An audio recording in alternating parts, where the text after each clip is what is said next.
né? O que está acontecendo com o Flamengo, na opinião de vocês, meus amigos? Mauro, começa, por favor. O Flamengo piorou nas mãos de Leonardo Jardim? Que houve? Que partida horrível do Flamengo, né?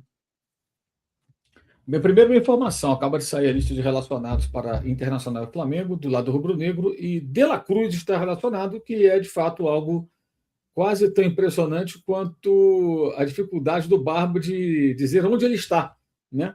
O que é mais difícil? Ele se identificar o local onde ele se meteu ou o De La Cruz ficar à disposição do técnico, seja ele qual for, exceto o técnico da seleção do Uruguai, ele está sempre disponível, muito ativo. Aliás, o Nico Williams até reclamou de uma entrada mais dura que ele deu no confronto Uruguai e Espanha na Copa do Mundo, mas o Flamengo nem sempre ele está apto, né? É uma dor, alguma coisa, um desconforto. Eu te contar, é uma loucura isso, né? Aliás, quero deixar claro que se livrar de jogador que não dá retorno e tentar minimizar prejuízo também é tarefa do diretor de futebol, né?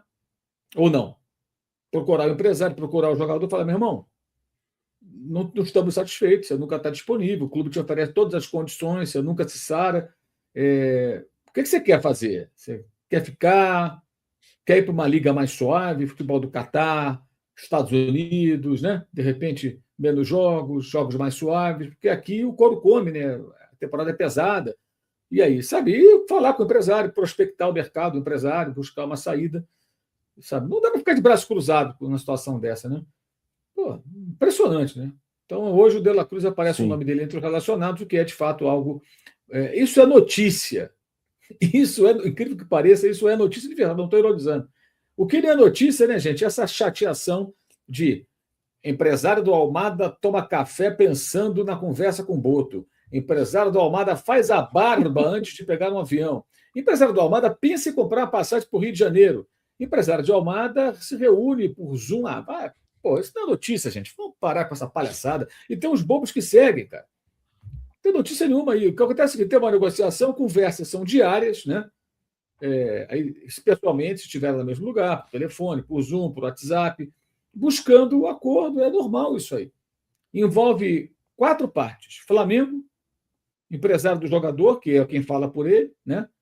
Atlético de Madrid e o jogador para dar a palavra final. Porque quem negocia é o empresário, mas quem dá a palavra final é o jogador. Né? Ele vai chegar e falar, olha, temos aqui isso aqui, ele te oferece esse salário, essa condição e tal, papapá, contrato que eles querem de tantos anos, se vai morar no Rio de Janeiro, como é que... E o cara vai pensando. E devolve uma quinta parte, a mulher do jogador. E ele é recém-casado, casou, tem 1 ano e pouco. Se a mulher do jogador falar, não quero, detesto aquela cidade, não gostei de lá, ele não vai querer desagradar a mulher, né?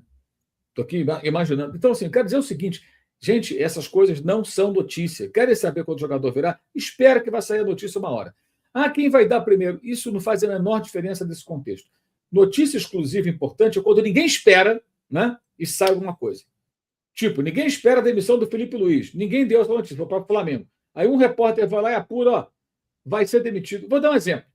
Em 2013, Mano Menezes, quando começou a fazer um trabalho um pouco melhor na seleção brasileira, tinha vencido até o Desafio das Américas, aquele jogo lá com a Argentina e tal, Neymar de falso 9. O Lúcio de Castro, à tarde, na ESPN, informou, vai acontecer uma reunião na Federação Paulista, né, que eram os dirigentes, eram todos aqui de São Paulo, né, da CBF. E Mano Menezes pode ser demitido. Na época, ele não cravou, porque o fato não estava consumado, e ele, malandro, que é jornalista experiente, não ia cravar porque sabe como é. A intenção era a demissão. Mas vai que os caras voltam atrás por alguma razão. A decisão estava tomada, mas o Brasil venceu. O acordo era com o Felipão Parreira, lembra? Parreira era coordenador, Felipão técnico, no lugar do Mano Menezes. Surge um ruído ali, então ele falou, ó, a batata do cara está assando, ele deve rodar e tal, e rodou, horas depois. Horas depois. Lembro até de um colega jornalista que falava muito com o Mano, procurou o Mano, e o Mano negou que imaginasse que fosse demitido. Anos depois, ele foi no programa que eu participei, eu perguntei, e ele falou que já esperava que a batata dele estava assando. Coisas do futebol, né? Nem sempre o que te falam é verdade, nem sempre aquele cara que você se relaciona é tão confiável. Essas coisas são assim mesmo. Eu quero dizer o seguinte, aí é notícia, galera. O cara antecipou porque ele estava muito bem informado. E deu a notícia da maneira correta. Ó, o cara deve ser demitido. Estou dando um exemplo. Agora, se alguém chega amanhã, Almada contratado, não vai fazer diferença nenhuma, porque um segundo depois o outro vai dar. Porque essa é uma bola cantada. A notícia agora, sabe qual será? Se alguém der, a Almada não vem mais. Aí sim. Aí é algo que surpreenderá, porque todos sabem que a negociação está muito próxima. Dito isso, eu acho que a contratação do jogador da qualidade do Almada, do ponto de vista, não estou discutindo valores, nada, tá? Só assim, o que ele agregaria? Muito para esse Flamengo, que vai depender, pelo jeito, a não ser que o Leonardo Jardim mude radicalmente, das individualidades para ir a algum lugar. Porque coletivamente o Flamengo regrediu muito. E domingo não teve uma boa saída de bola. O São Paulo jogou bem dentro da sua situação. Gente, o São Paulo tinha 1 ponto em 15. 5 jogos, 4 derrotas e um empate. Esse era o retrospecto do São Paulo no Campeonato Brasileiro. O São Paulo foi para o campo do Flamengo ciente de que o Flamengo não sairia jogando com a mesma fluência de outros momentos. E dificultou o Flamengo. Transição e tal. Teve uma jogada boa, de um contragolpe, uma jogada de transição ofensiva, que foi aquela que resultou depois de uma tentativa de conclusão, veio para o Pulgar, que chutou no travessão. Foi uma jogada rápida pela direita ali e tal. Fora isso, não teve muita coisa. O Flamengo não fez uma pressão alta, que já fez até bem com o Jardim, fazia muito também com o Felipe.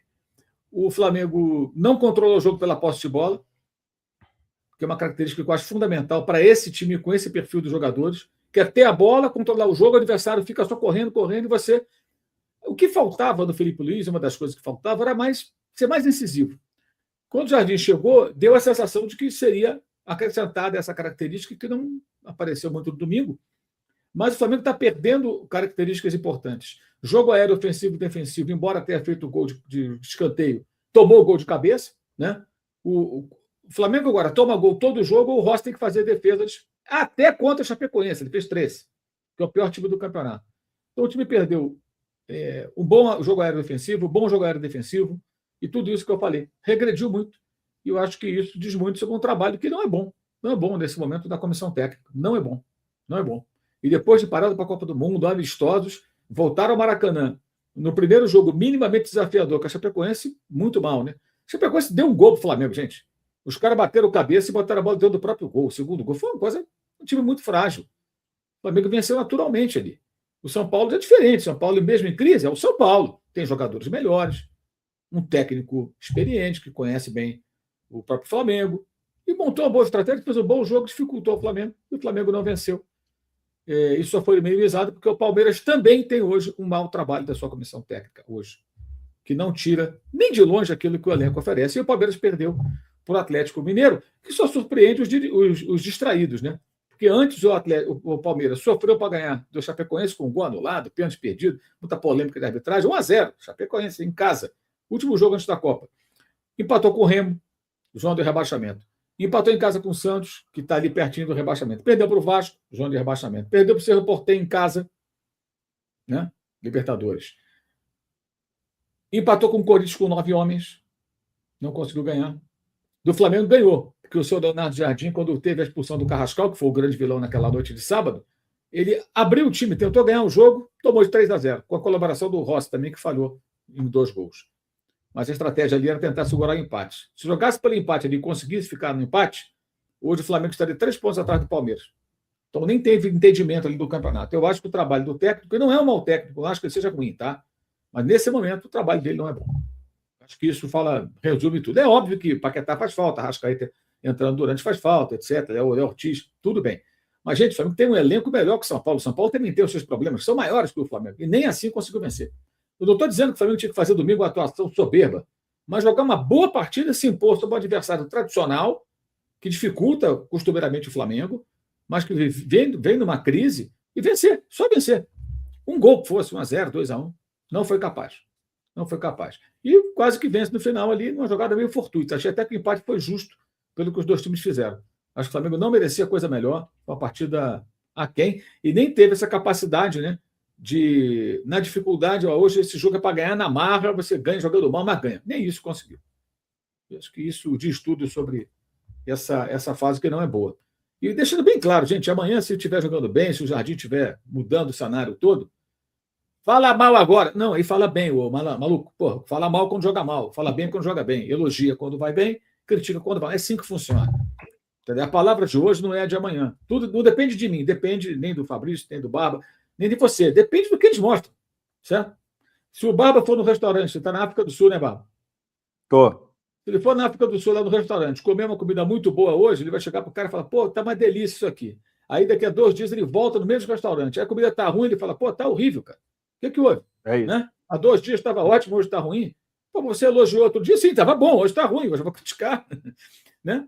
Não é assim? Tudo na vida é assim. A opinião da gente vai variar de acordo com a qualidade do que nos é oferecido. Seja a comida, seja uma bebida, seja um serviço, seja um jogo de futebol, atuação de uma equipe, trabalho de uma comissão técnica. Seja o conteúdo de um canal também. Mas ele lançou um curso. Se vocês não sabem, fiquem sabendo.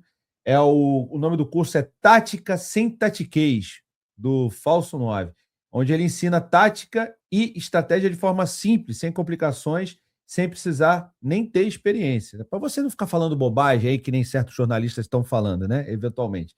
E com o cupom BARBA, o curso vai sair por R$ 107 no Pix ou em 12 vezes de R$ 12,96. R$ 12,96. Meu irmão, 12 vezes de R$ 12,96, eu não sei nem o que dá para comprar com isso aí, mas o curso do Falso 9 dá. O link está aqui na descrição.